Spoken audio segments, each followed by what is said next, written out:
হবে না, হিন্দু কষ্ট হবে না, বৌদ্ধ কষ্ট হবে না, ইহুদি নাসারা কষ্ট হবে না, তোর মাথায় কাফের বেঈমান কষ্ট হবে না। কারণ তুই যদি বিশ্ব নবীর আদর্শ চরিত্র তোর জীবনে ধারণ করি, এমন ব্যবহার করবি, তোর চরিত্র দেখে কাফের বেঈমান গুলো আশ্বাস করতে থাকে।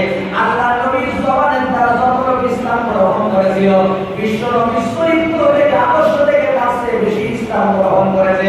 এক বছরে বলা যাবে মারহাবা। তাহলে 2 নম্বর হলো আমাদের ব্যবহারে যেন কোনো মানুষ কষ্ট না পায়। কিন্তু দেখা গেল আজকে আমরা এমন ব্যবহার করি, অনেক গরিব মানুষ করে আল্লাহর চোখের পানি ছেড়ে দিয়া কান্দে, মসজিদের ইমাম কান্দে, মসজিদের মুয়াজ্জিন করা কান্দে। বন্ধুরা ভাইরা